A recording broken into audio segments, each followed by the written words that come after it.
Parliament should be placed at 11th position at the least. That is required, sir, for dignity of the Member of Parliament. माननीय Shrimati Rajni Ashok Rao Patil on Rajni Ashok Rao Patil ji, absent. Rekha Sharma, concern over the problems faced by ASHA workers appointed under National Health Mission. Thank you, sir. Honorable Chairman, sir, I rise today to bring to the attention of this House a matter of concern. The low wages and lack of financial security for ASHA workers across the country. ASHA workers serve as backbone of our rural and community health care system, acting as crucial link between the government and the people. They are responsible for implementing key healthcare initiatives, including maternal and child health services, immunization drives, disease prevention program, and various welfare schemes. Despite the indispensable role of improving public health, ASHA workers continue to receive meager honorarium that do not reflect the importance of their work. Many of them work tirelessly without fixed salaries, relying only on incentives that are often delayed and insufficient.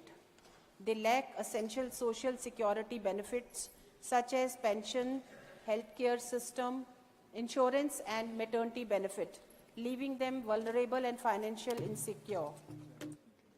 During the COVID-19 pandemic, ASHA workers played a frontline role in managing health crisis, conducting door-to-door screening, spreading awareness, and ensuring vaccination coverage, often taking great personal risks.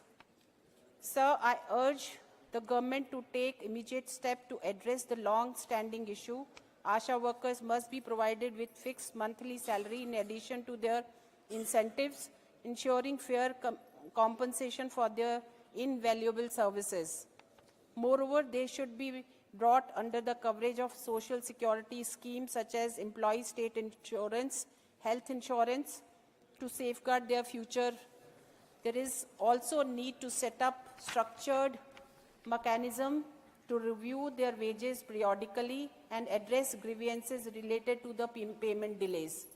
Honorable Chairman, sir, I urge the government to take decisive action and increase their salary to ensure that they continue to serve the nation without financial distress. Thank you, sir. Thank you. माननीय Shri Santosh Kumar P, need for providing affordable cancer treatment to economically weaker sections.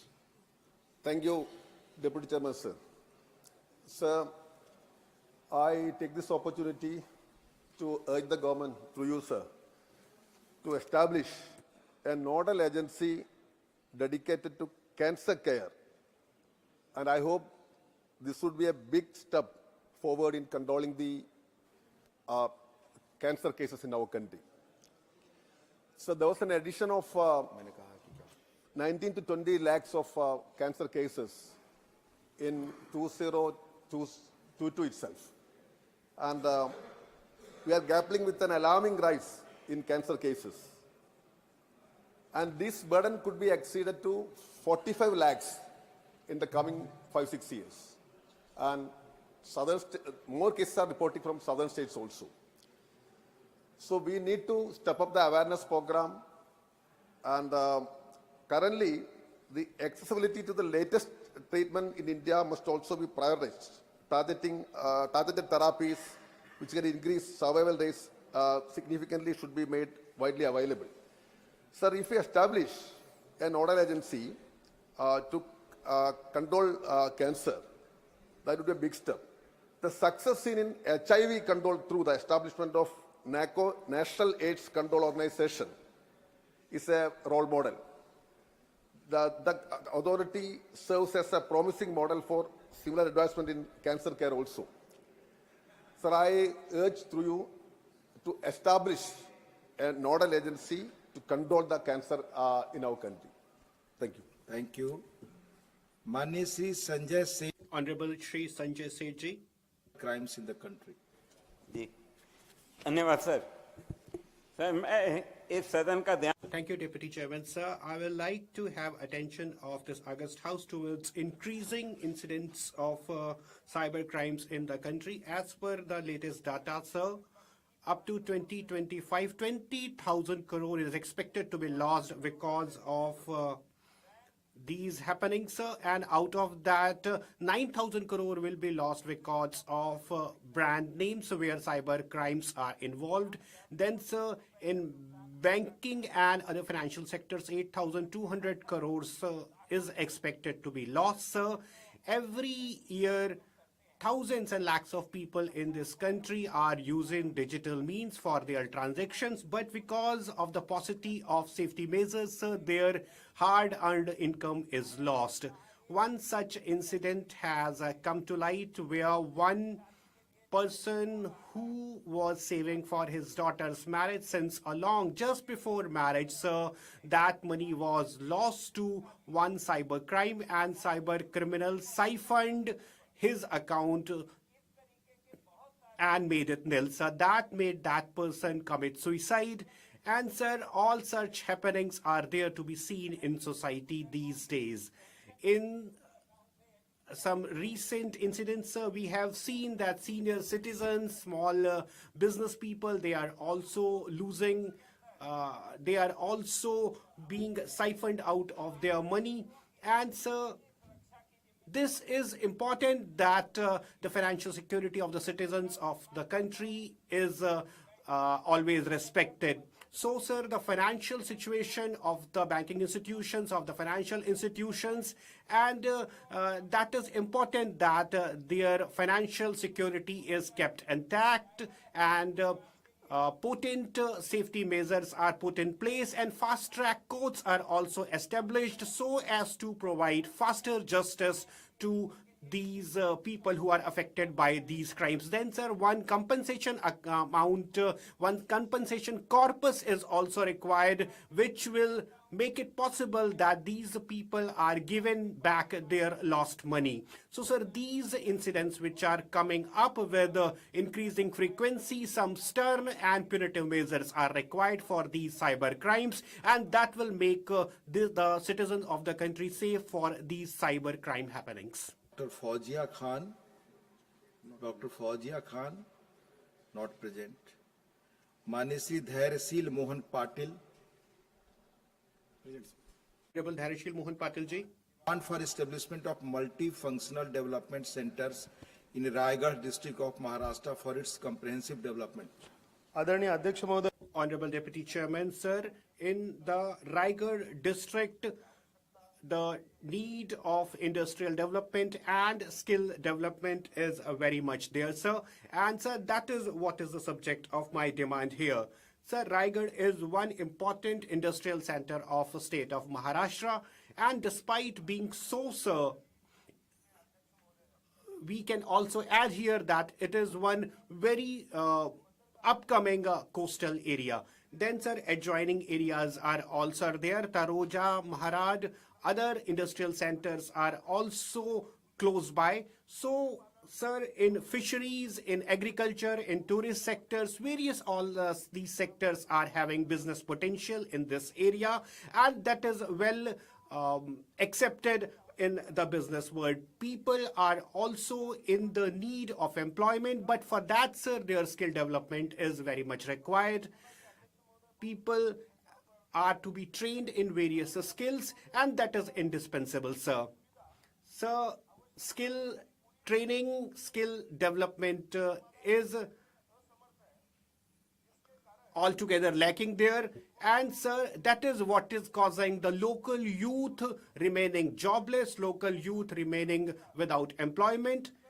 Sir, all these skilled people which are required for their employment, they are not being generated by various governmental initiatives. Sir, this is what is my expectation is that government heeds to this prevailing situation, that industrial institutions which are working here in collaboration with these institutions, sir, skill development endeavors and skill development initiatives are taken, and these initiatives will make the local youth skilled, that will make them employment capable, employment worthy, and because sir, this district is a very business friendly, the business potential is very much there, so skill development is required, and that will make local youth getting employment, and that will make it possible, sir. Sukhdev Rao Bonde demand for conferring the Bharat Ratna Award posthumously on the late Dr. Panja Rao Sambrao Deshmukh. धन्यवाद उपसभापति. Thank you, Deputy Chairman, sir. Through you, sir, I will like to raise this issue in the field of education, in the field of agriculture. Much contribution was given by Dr. Panjrao Deshmukh, and sir, he is a worthy name for being conferred Bharat Ratna. He was born in 1892, and so he has done a lot in these fields of agriculture and education. He was also a part of Nehru cabinet, and he came from one very hinterland rural area of Maharashtra. His family was a very poor family, and he became barrister by his hard work, and despite these impoverished conditions, he gathered money for his education, and he educated himself to a great extent. Then, sir, he also worked for the common people. He completed his PhD, and with in the collaboration with Satya Shodhak Samaj, he worked for people. He worked against untouchability, and he also went for Satyagraha. And he constituted Shivaji Education Society there, and 24 degree colleges are working, 75 high schools, inter-colleges, various hostels are working, engineering colleges are also working under this society, and these various bodies, educational bodies, are working for the education of disadvantaged children. So, sir, his works have been for the poor people. He also worked in the field of agriculture. He was also a contributor to the framing of a Constitution of India. And he was always a supporter of the initiatives and the policies of Baba Sahab Ambedkar. And he was also secretary to Swatantra Party in Vidarbha area. And he also worked for implementation and propagation of Baba Sahab Ambedkar policies. He established Bharat Poshak Samaj as well, and Food for Millions was one project which he started in 1954. In 1959, he organized one agriculture fair as well, and the manner in which the rice cultivation, the paddy cultivation can be enthused with, can be enriched with scientific techniques, that was also a part of his endeavor. So, sir, in social work, in agriculture, in education, his various contributions are tremendous, and that is why, sir, I demand that he be conferred with Bharat Ratna. Demand for revival and conservation of Narmada River. माननीय सभापति महोदय, Honorable Deputy Chairman, sir, through this August House, I raise one very important issue, and I want to have government's attention towards that.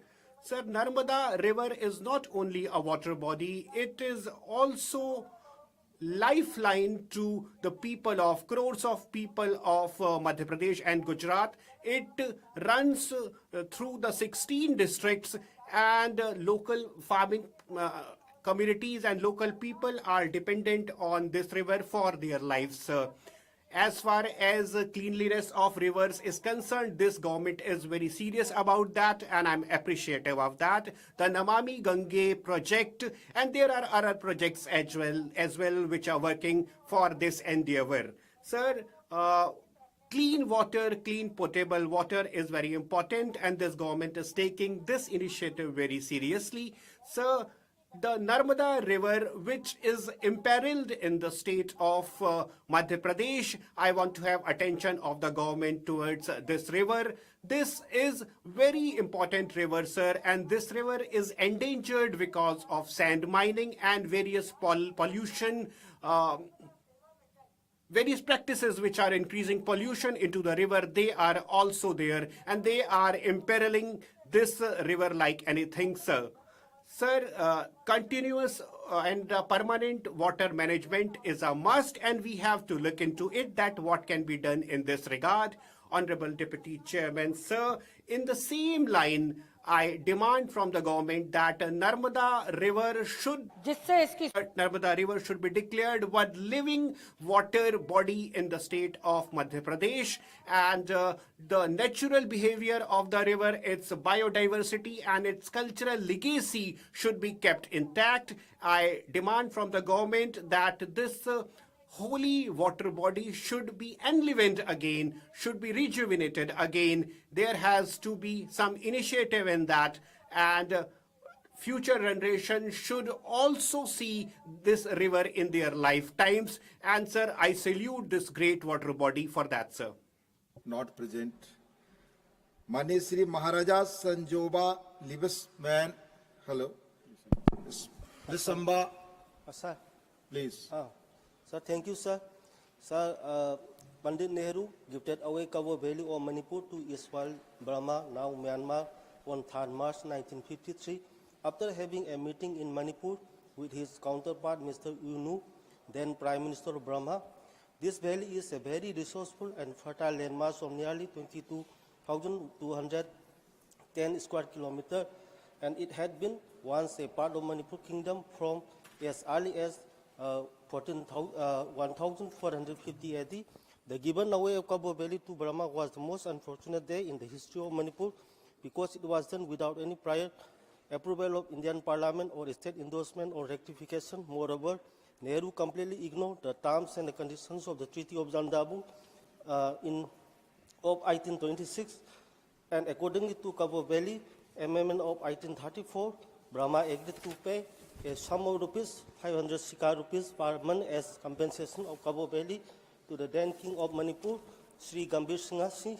The said amount had been paid to Manipur till 1949. After 1949, with the merger of Manipur to India, the same amount was paid to Government of India till around 1953.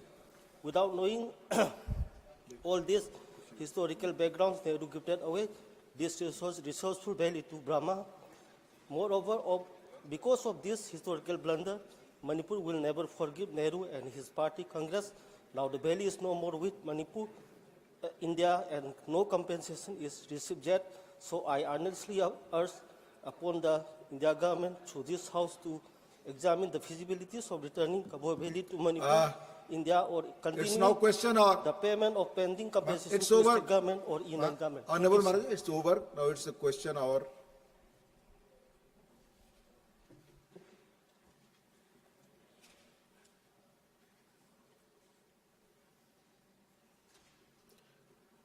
Question number 106, Honorable Sri Vaiko.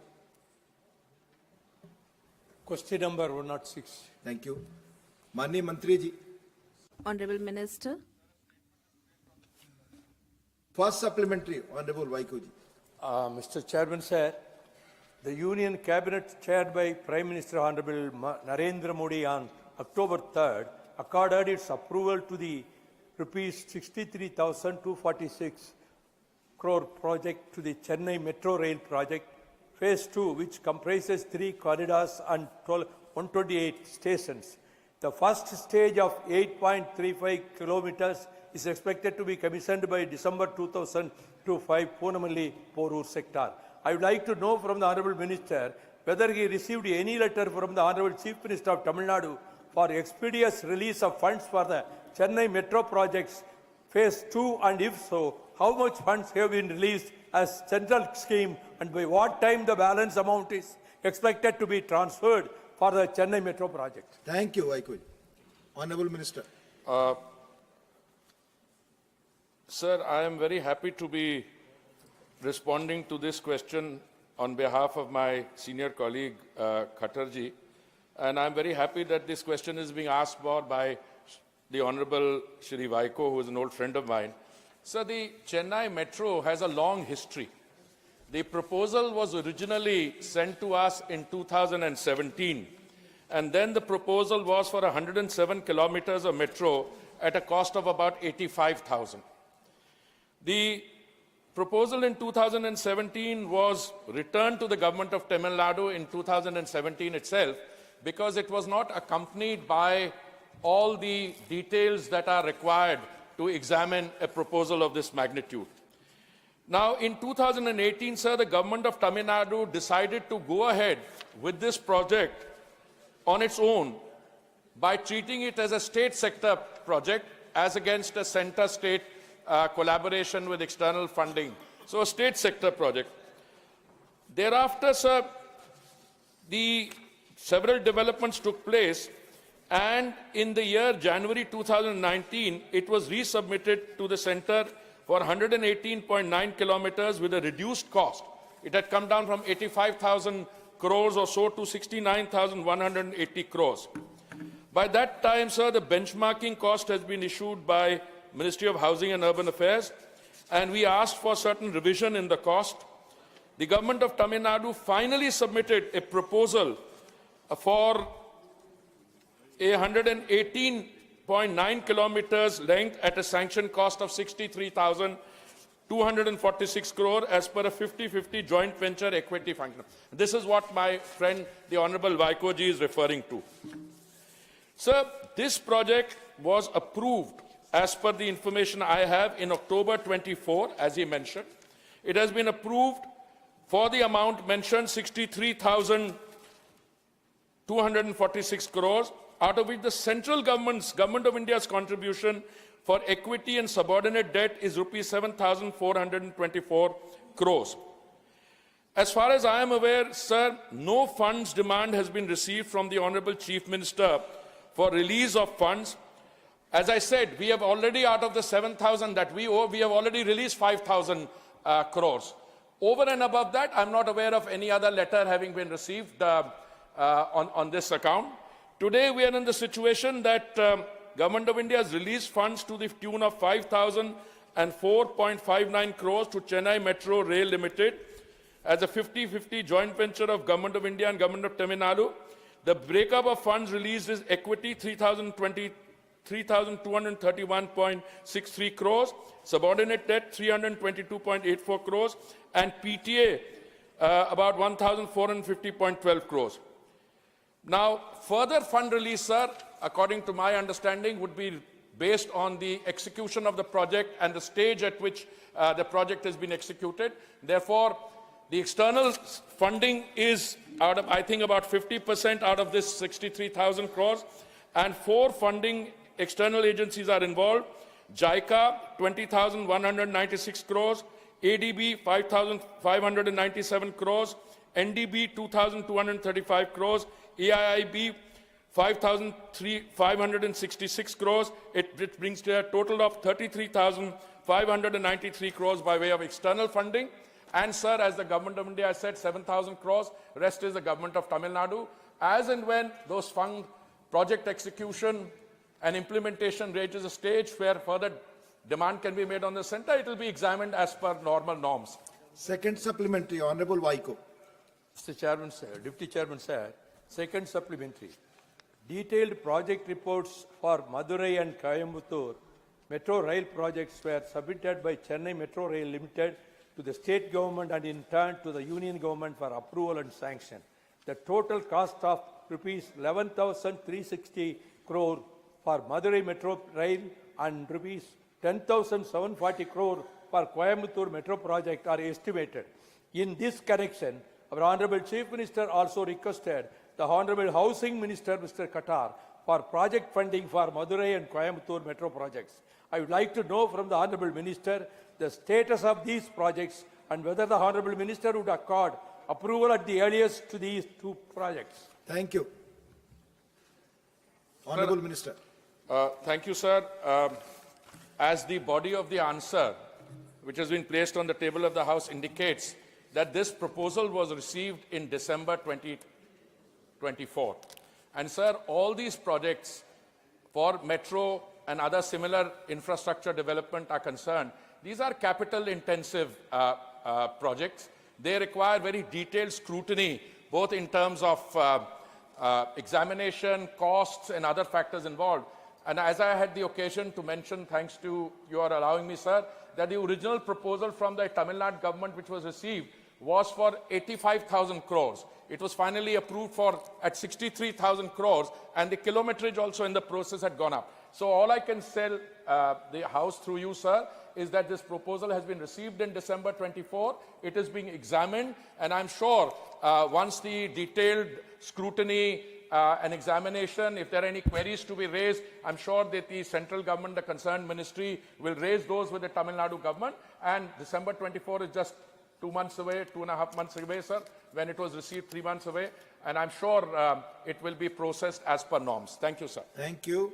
Dr. M. Thambidurai, third supplementary. Chairman, sir, the minister replied regarding these two projects, Coimbatore and Madurai metro projects of Tamil Nadu. So it's a long pending project.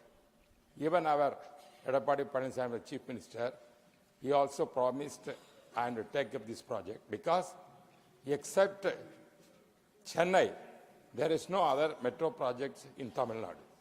Other states having many places. Therefore, there is, especially Coimbatore, Madurai is a big city. Lot of traffics are, internal traffics are there. Congestion is there. Therefore, it is the demand of the Tamil Nadu people. Question, sir. Not only Vaiko is raised. This our party also, ADMK, very particular. But reply of the minister is very vague. He says money is not available. Money is available, then only consider. Please put your question, Thambidurai. Please. He said it's based on feasibility. There is no assurance in that. At least he has to say they are considering and helping them. Thank you. Because that is not there. I am indeed grateful to my friend Thambidurai ji for asking this question. At no stage during the response to Honorable Vaikoji's did I say money or feasibility. I have just stated the facts. These are capital-intensive projects, but I should have added, and I'm glad he has given me the opportunity. I'm adding up front. Sir, land is a state subject. Urban transport is a state subject. It is the state government which has to provide these facilities. You come to the central government only because there is a deficit in your funding, then you come to us, and for that reason, we help you with external agencies, etc. Now, the most important thing is, sir, where did we start?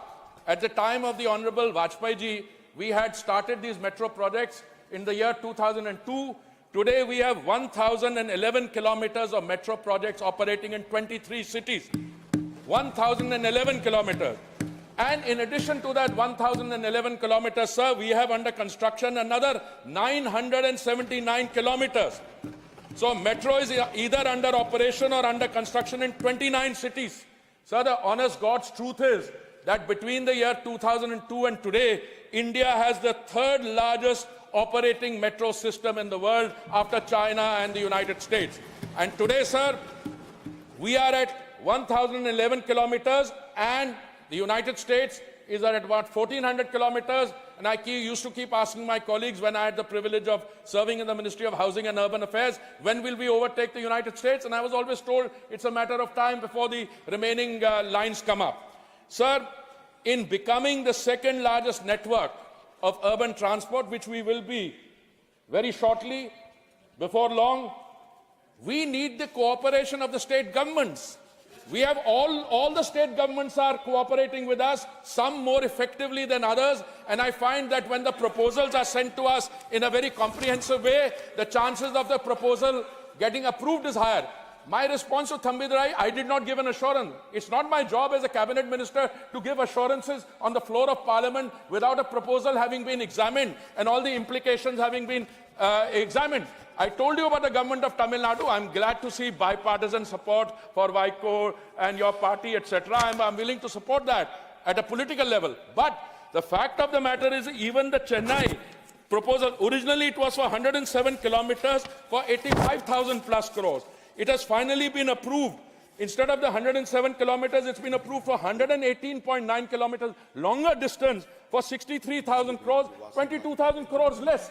So all capital intensive projects will go through detailed scrutiny. They will be examined line by line, and only then. I cannot get up in Parliament just say because you are my friend, I am going to approve it and give you an assurance to that effect. And what my friend John Britas, Kerala, if there is any proposal from Kerala, by and large, sir, my understanding after having served 7 years plus in that ministry is that each project is evaluated in terms of its own viability, especially in areas which have large population, where there is a domestic urban congestion. A metro system helps to ease and decongest. For instance, in the city of Delhi, sir, today we have about, in CRT's region, about 400 kilometers. At any given day, sir, we have more than 70 lakh people using the metro system. This is what sensible metro planning, not because one state government tells me and you're a friend of mine and we will do that. This has to be done. You need external funding. The external agency will also evaluate the project accordingly. Thank you very much, sir. Thank you. Mane, please. No, the chair has not given floor to you. It's not going on record. Please. No, nothing is going on record. Mania Swati Maliwal ji, ye sawal. This question pertains to metro rail projects in Tamil Nadu. I hope your question is related to that. So my question is related to Delhi. Per rules, the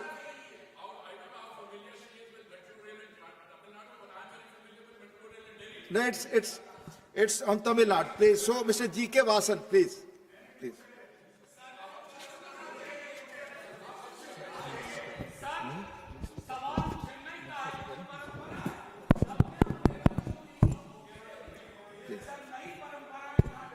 Please, please. Mr. G.K. Vasan. Sir, Tamil Nadu is one of the... Swati ji, I'm calling you. I'm calling you after. Please. His question is on Tamil Nadu. Please. Ha, boliye. Sir, Tamil Nadu is one of the fast-growing states in airway, railway, waterway, and of course, seaway also, sir. I'm thankful to the central government that many of the projects have been hand in hand helped by the central government, and at times sufficient financial amount has been given by the central government, sir, no doubt, sir. At the same time, sir, as a member from central government, sir, I would kindly request the Honorable Minister to kindly see that in an appropriate time, the metro rails in both cities in Tamil Nadu come at a proper time so that it will be very useful to the people of the state, sir. I request the state government also, sir, to send proper letters Please to the minister according to the need. Question. Mani Mantri ji, aap kuch kehna chahe? Honorable Minister, would you like to say something? Sir, I would like to thank him. Vasanji has raised this question, and he has said very correctly that for any metro project to progress, it is important that the central government receives a proposal from the state government. And I would like to say that perhaps I forgot to add that the DPR from Madurai and Coimbatore that we received, it had the mobility plan and the analysis report which was missing at that point of time, and in December 2024 we received it. Alternative report for Madurai and Coimbatore, and based on that, the examination of the project for metro rail connectivity in these two cities, Madurai and Coimbatore, can be facilitated. I'm using my words very carefully. Now that we have received those, therefore I utilize this observation part question that my friend the Honorable Vasanji has made. All state governments, when they forward these proposals, they should be accompanied by the requisite documentation, and particularly by the composite mobility plan. That makes it easier. Because in there, it has to be examined not only by the Ministry of Housing and Urban Affairs, it will go to the Finance Ministry, to the PIB, then it will go for higher level approvals. And once all the documentation is in place, it becomes easier to process those proposals. I thank you, sir. Thank you. Mani Manoj ji. Honorable Manoj ji, since the question was related to Tamil Nadu and Honorable Vasanji wanted to ask this question, this is the reason I gave preference to him, and now I am allowing the Honorable Member. Thank you, sir. Sir, in Delhi, many people travel to Gurgaon, to NCR for their jobs, but metro connectivity is limited and the metro trains are very crowded, and due to this, lakhs of youth are today spending half of their lives while commuting from Delhi to the NCR areas. I would like to know whether the Delhi government had given any proposal to enhance the metro coverage in Delhi, whether any proposal has also been given to increase the number of trains, whether any work has been done in this regard, and whether the government is doing anything to expand the metro network in Delhi. For having sent this question to me. Sir, I have been on record 7 years as a long-suffering Minister for Housing and Urban Affairs, saying that whatever we wanted to do for mobility in Delhi, specifically the Delhi Metro, we pined for, requested for the cooperation of the Delhi state government. On more occasions than one, sir, it was derailed. It was not forthcoming. Funding was not forthcoming. So she makes a very important point. For a city of Delhi's size and population density, today, Delhi, if I am correct, sir, whenever the census takes place, in 1947, the population of Delhi, sir, was 8 lakhs. When my previous generation came in through the refugees after the Vibhajan, it became 22 lakhs. Abhi, jab bhi. Now, whenever the census will happen, I feel the population of Delhi will come to about 2 crores. And especially the point she makes, I think it's more about the RRTS. There also, the RRTS we were able to get done, sir, because the Delhi state government at that point of time, I'm not making a political point, they were not forthcoming with the finances. In fact, the Supreme Court had to intervene, and the Supreme Court had to direct the Delhi government to make available funds for the RRTS instead of spending it on advertisements. As so far as the central government is concerned, and I say this is where the state government becomes helpful, central government has approved 28.5 kilometers for metro system in Gurugram, and the NCRTC corridor connecting Gurugram was kept on hold by the AAP government for 3 years.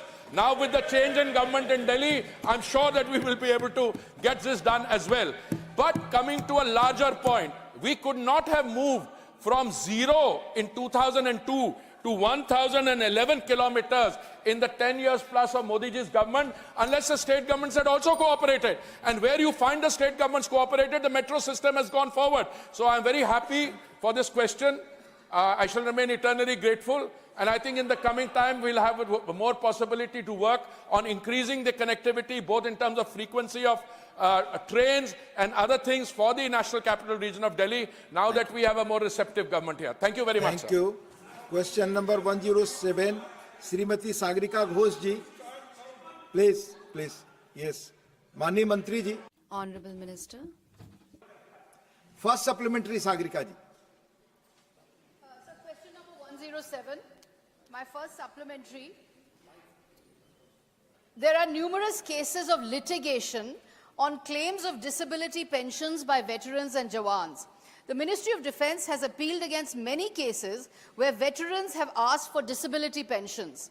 The Supreme Court has repeatedly recorded its displeasure against the Ministry of Defence for litigation on disability pensions. Will the Honourable Minister kindly answer why does the Defence Ministry routinely challenge virtually all Armed Forces Tribunal or AFT judgments in favour of veterans when it comes to granting disability pensions? Thank you. Mani Mantri ji. Honourable Minister.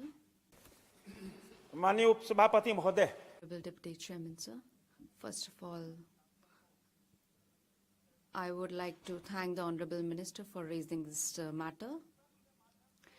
through this House, I would say and I would assure the House that our government and Honorable Prime Minister Narendra Modi ji, under whose leadership, and Honorable Rajnath Singh ji, and under whose guidance, the retired seniors and their welfares, and to resolve every issue they have, we have pledged to resolve all their issues. And Deputy Chairman, sir, through you, I would like to assure the House that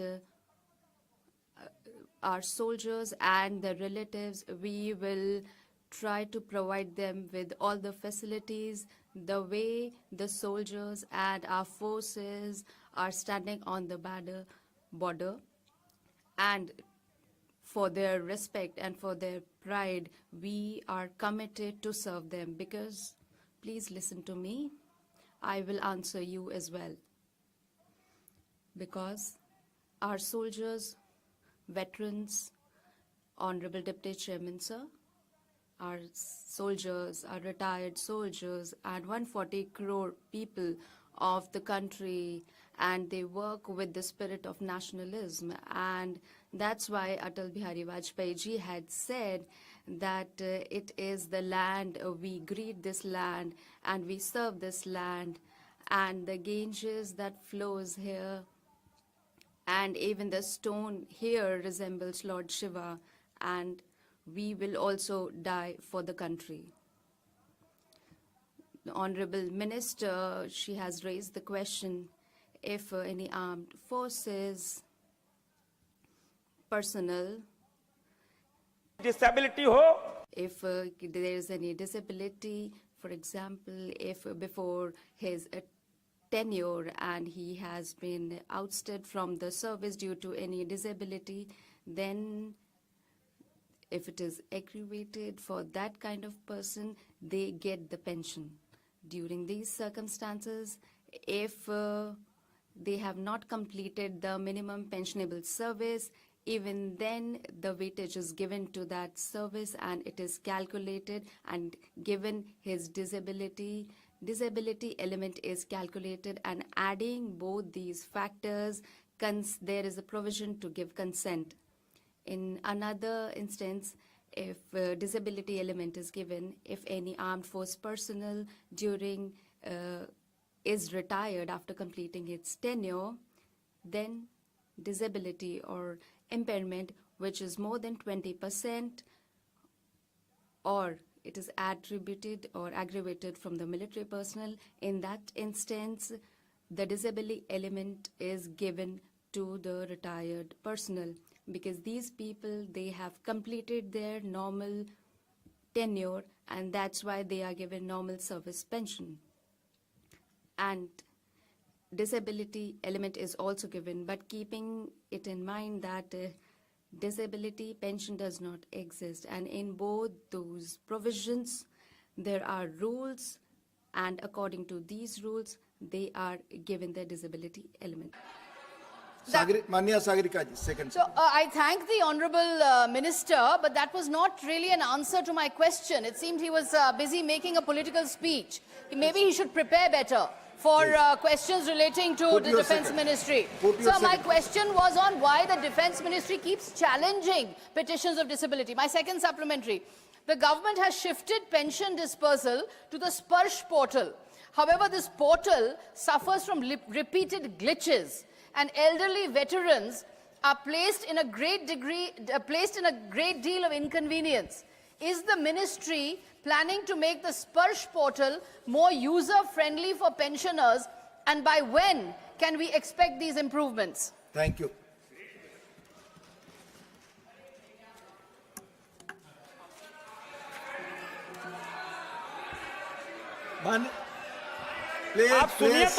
Please listen to me. Please be in your seats. Please listen to me. Deputy Chairman, sir. The Honorable Minister has asked a question. When the Sparsh portal has started, It is called a Sparsh system for pension and administration, Rajya. It is a transparent portal for pension. Even here, Honorable Prime Minister Modi ji had digitized this portal. And I would like to say that for veteran people, they have to fill in the details of their eligibility in real time, and it facilitates the procedure, which is not the case in the earlier system. And if they had registered their data in the previous portal, they can also see their data in Sparsh portal, and they can also apply for editing the details that they had registered before. This is a transparent medium, this is a digital medium, and is also a single window system. But its positive drawback is that they are given the opportunity to edit the data that they had registered, which was not possible earlier. And these applications we accept in our department, which are resolved immediately, and the Department of Pension is updating the data, and the grievances would be able to resolve easily, and the family pension is able to function properly. In our country, there are 199 service centers of Sparsh are functioning right now. PNB, SBI, and HDFC. There are certain 14 banks through which these services are given. Apart from that, Common Services Center and India Post Payment Bank outlets, this service is also available in the aforementioned centers. And in these centers, MOU has been signed with the Department of Pension so that they can receive any kind of information they want from these centers. If you want to register any grievances on the Sparsh portal, you can do that through email medium, and you can send it. And in order to resolve these grievances, the grievances are counted, and the pension office, Prayagraj, there is a dedicated pension grievance cell wherein the pensioners can get their problems solved. And right from its setup, the portal has been functioning smoothly. And Honorable Member, Honorable Member, Deputy Chairman, sir, please be precise. Honorable Member has asked. I would like her cooperation that, Honorable Member, the state that you come from, you can see the data from there.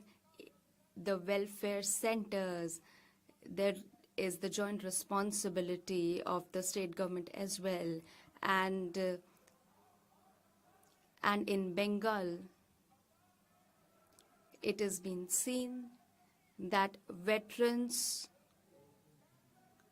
there is a casual approach towards veterans in the state. And I would say that in West Bengal, there are 14 state-level GSP which covered the 9 districts. And there is no Jila Sainik board in rest of the districts. In 9 districts, they should set up Jila Sainik board. And in West Bengal, there is just one meeting that takes place in the entire year.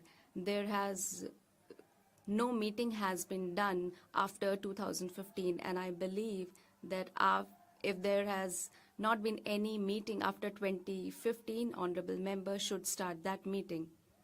Honorable Deputy Chairman, sir, there is an important question. I am giving her a suggestion here that if you're talking about veterans, then the vacancies at the state level are filled through this quota. And in West Bengal, in Group C, this for B, it is 10% has been notified. And unfortunately, that in the advertisement for the said posts.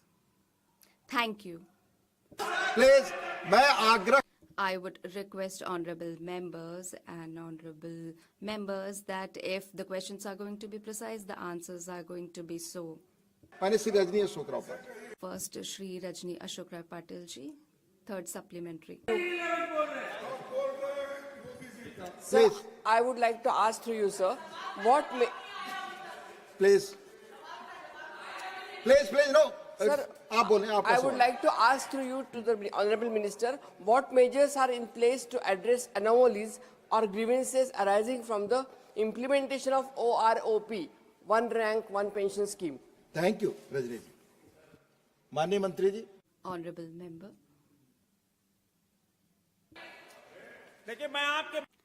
Through you, Deputy Chairman, sir, I would like to submit this information that it is an important information and the House should be in know of that. In 1970, when there was a war with West Bengal, and right from 1970 to OROP, there has been a demand for that, and for 42 years people have waited. And who implemented OROP? Shri Modi ji had implemented OROP.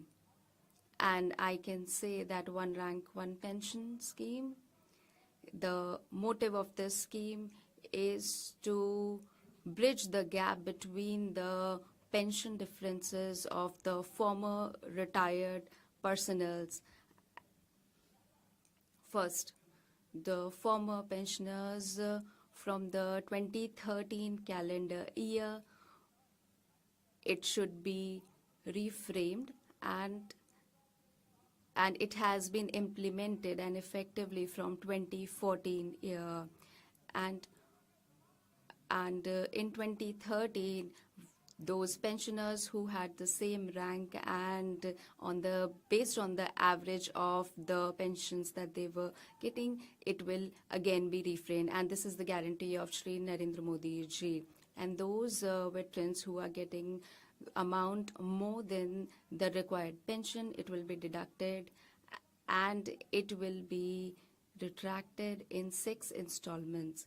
And all those family pensioners who are also included in this scheme, and the pending pension would be given to them in just 1 installment, and pension would be reconstituted in another 6 years. And to bridge the gap, and the gap between the pensions would be bridged in every 5 years.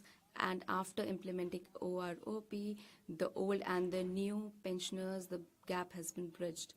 And in 2014 and 2019 and 24, and according to the 7th Pay Commission, 1/1/2016, effectively 2.575% has been increased, and this has also led to the bridging of the gap between the old and the new pensioners. With OROP, the demands that our soldiers had, all those demands and problems have been resolved. Honorable Defense Minister Rajnath Singh ji is sitting here, and under his leadership we are committed. As you would know that in 5 years it has been revised, and till now 1,24,000, please write it down, 1,24,000 crore rupees have been given. Thank you, Honorable Jaya Bachchan ji. I would like to know, are you, please ask the question, Honorable Minister will answer.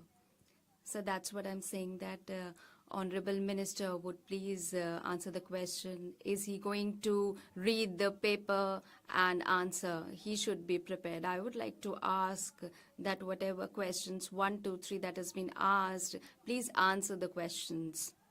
Thank you. This is not a question, it is just her opinion, Shri Praful Patel ji. Honorable Shri Shambhu Sharan Patel. Honorable Deputy Chairman, sir. Thank you for giving me the opportunity to ask a supplementary question in a 107 question, as we are aware of the fact that our brave soldiers, Honorable PM Modi ji, had taken revolutionary steps, and as it has been told that at present the former soldiers are getting facilities through ECHS, and they are getting cashless medical facility through that. And in the state of Bihar, the pension takers how the number of veterans are there in the state of Bihar and what are the facilities being given to them.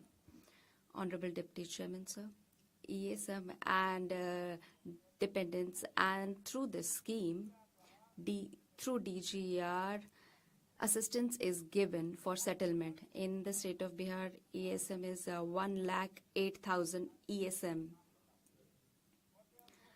And in 23-24, Rajya Sainik Board, Jila Sainik Board, and the central share is 1,47 lakh rupees.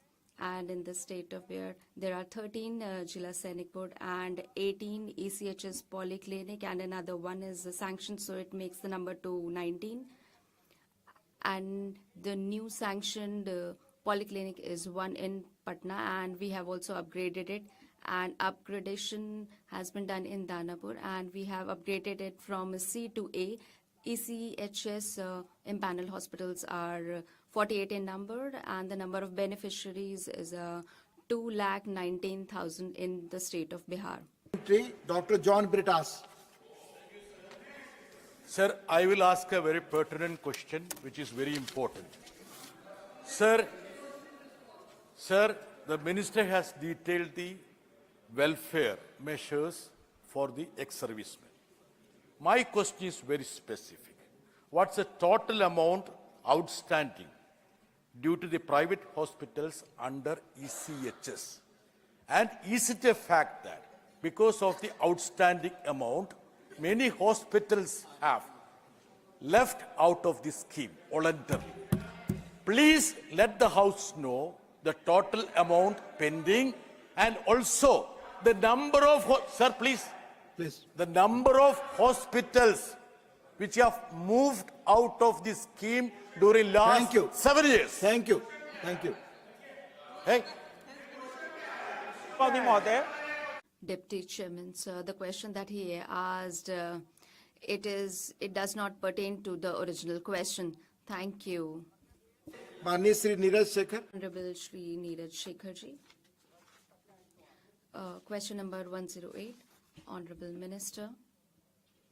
It has been laid on the table. सबसे पहले मैं First of all, I would like to thank the Jal Shakti Mantralaya that through Jal Jeevan Mission, through this, water has been given to every house, and I would like to thank Honorable Prime Minister Modi ji that after 70 years, if an individual has taken efforts to work on drinking water, then it's him. But there are several problems, especially the contamination of arsenic, and my district, Balia, is suffering from this. Not just Balia, but in Bihar, Bengal, the states, they are also suffering from arsenic contamination, and I would like to know from the ministry that the groundwater quality monitoring regarding this, what is the infrastructure available right now, and what are the measures being taken to correct that? Question that has been asked, you should give the answer in detail that under the Jal Jeevan Mission, the arsenic contamination, the water is not being given to any house, and the entire state is being free from that. And through this, water is sent to them, and even if more water is required to be spent, then we spend 10% more and provide water for that. Also, to maintain the quality of water and monitor that, we have also earmarked 2% extra for that, so that there is no arsenic contaminated water that reach the households. Under the Jal Jeevan Mission, it's almost 80% or more than that, the households are getting water. The WHO report says that 4 lakh deaths could be prevented through this. Earlier, people had to go for medication, take injection, and the medicines that they had to take, which were not very friendly to the bodies, and the amount that used to be spent on that, that could also be prevented. And now if we talk of women, 5.5 crore women who used to go to far off areas and bring water, they used to bring it for their household. Now these amount of hours that they used to spend on that, waste on that rather, could be saved, and they can devote that to their children. And it has been such that 5 women from every village are trained. They have been given kits. 25 lakh women in the country have been trained for that. And whether the drinking water that people get, whether it is fit for drinking or not, that is also checked. And this is only under Honorable PM Modi ji. I would like to thank Honorable Minister due to the reason that 3,500 crore rupees has been given for Balia for the same. And second question is, what is the present coverage of Jal Jeevan Mission, and how much is it effective in catering to the villages where arsenic contamination is there? We have already provided the details that there is no more arsenic contaminated water that is going to the households, and how much training has been imparted to women, that has also been detailed. In 2019, the villages that were arsenic contaminated, it was way more, and today we have been able to save people from arsenic contaminated water. In 2019, I'm not only talking about arsenic, there were villages contaminated with fluoride. 8,000 villages were there, and it's now only 255 villages that are left, and such huge works have been done under that, and no more arsenic contaminated water reaches people to drink.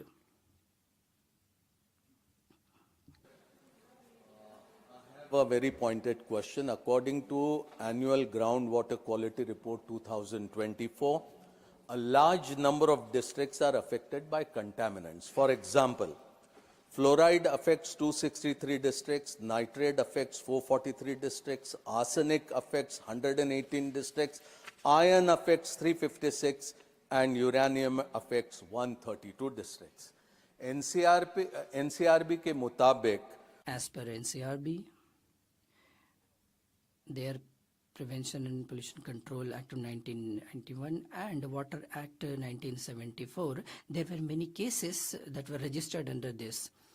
I would like to know from Honorable Minister that under all these, how many people were convicted and how many were acquitted. I would also want to know that the laws that are there which can save us from pollution, whether these are being effectively implemented, and what are the steps that the government is taking towards that.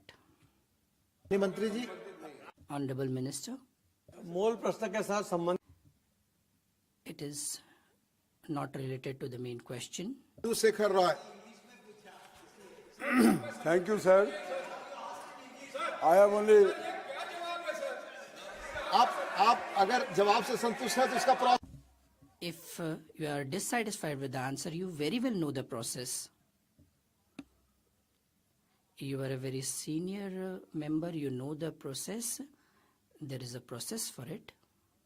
As per the report of the Asian Development Bank 2018, West Bengal was the most arsenic affected population and areas in the country. Now, after establishment of National Institute for Water and Sanitation at Kolkata. What effective measures have been taken by the government of